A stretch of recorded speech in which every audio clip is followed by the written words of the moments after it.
Hello, it's now time for chapter 7 of D-Day Dog, and as you can see, Finn's here. Finn, sit up a minute, sit up, look.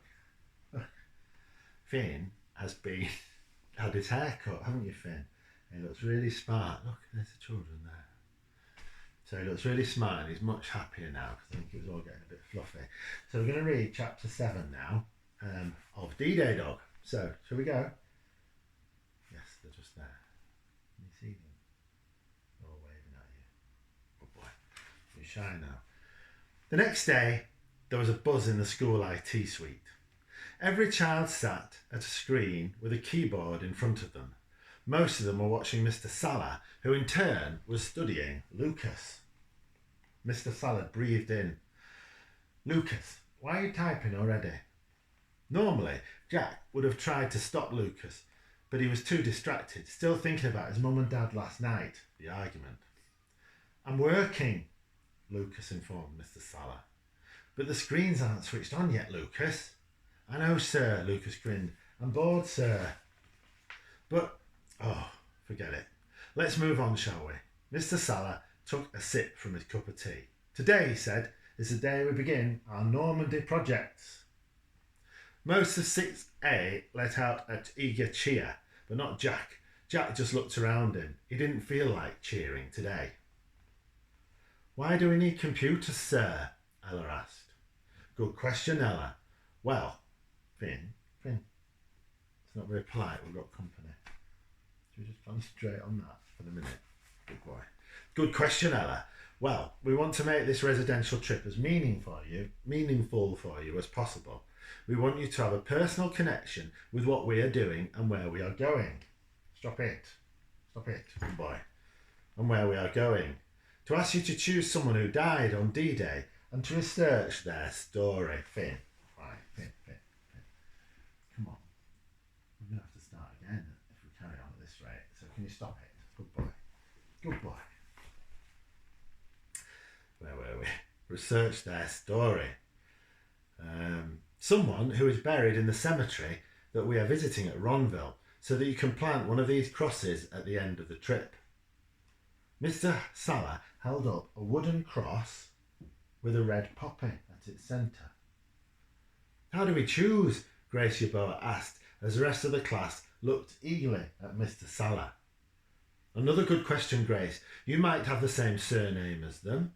You might have been born in the same place as them. There might be something you like about what they did.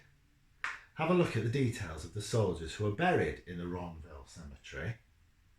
See if you can find a connection with one. There's a website listing everyone buried in the village. 6A settle down to do their research. Okay, Mr. Salah said 20 minutes later. How are we doing? Who'd like to start us off? The teacher was standing at the centre of the room. Jack had been busy. He'd found things that excited him and he was feeling a bit happier now. He thrust his hand up first, staring directly into his teacher's eyes. Jack. I found Stan Hollis. He won the Victoria Cross. The men who won the Victoria Cross were the bravest, Jack said. He killed loads of Germans when he stormed their bunker and dropped a grenade inside to blow them to pieces so the rest of the men survived under fire. Then he caught 18 more Germans on the beach and took them prisoner. Thank you, Jack. Stan Hollis sounds like a remarkable man, Mr. Salah said. Is he buried in the Ronville Cemetery? Are you all right, Finn? We can't see your face now, can we? We can just see your bottom. Anyway, I'll carry on reading to him. I think he's having a bit of a rest. No, Jack explained. Stan Hollis didn't die. He survived. Did you find Stan Hollis on the website I asked you to look at, Jack? Mr. Salah asked. No, sir. Okay, we were supposed to be searching for people buried in the Ronville Cemetery. We might need to work on that, Jack. I'd like you to choose someone whose grave you can visit on our trip. Who wants to go next? More hands went up, others telling the class who they had chosen. Lucas had chosen a very young soldier called Robert Johns, who had been only 16 when he was killed. Jack felt more and more disappointed that Stan Hollis didn't count. Some of the soldiers the other children were choosing hadn't done nearly as much as Stan. The last to speak was Cassandra. "I would like to choose a girl," she said. Jack leaned forward. A girl, he thought. He'd had enough. There were no girls involved in D-Day. "Do you want to tell us about her?" Mr. Salah said softly. "What's her name?" "She was called Miriam," Cassandra said. "She lived in one of the houses in Ronville, and she is buried in the village, not in the war cemetery, but in Ronville churchyard next to it." Jack felt his feet press on the floor. He was going to stand up. "The village was bombed and she died," Cassandra said quietly. Jack was standing now. "Sir, she can't choose a civilian. Civilians don't count. We're meant to be learning about soldiers, not collateral damage." Mr. Salah narrowed his eyes and stared at Jack. No one spoke, not for a long time. Jack could hear the clock ticking. He looked at Miss Carr and she was shaking her head. Jack knew he'd said something wrong. He wished he could take it back. But he felt so cross about everything today after listening to his parents arguing last night. At last, Mr. Salah spoke.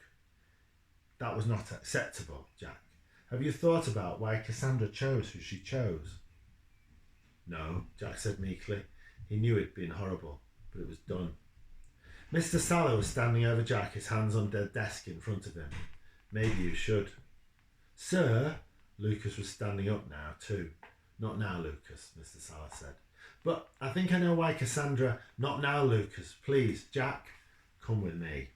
So, Jack has been taken outside because of what he said to Cassandra, because I think his teacher thinks it was quite an insensitive thing to say. Anyway, Finn's not been listening very well today, but he's had quite an exciting day because he's been to the to have his hair cut, haven't you, Finn? I know you've not seen him in his full glory, so we could just coax him up. Stand up, look, and you can see. Stand up there, look, like a proper show dog. There, can you see? He's all lovely and shaven, and you look fantastic. You do look fantastic. I bet you feel much more comfortable, don't you?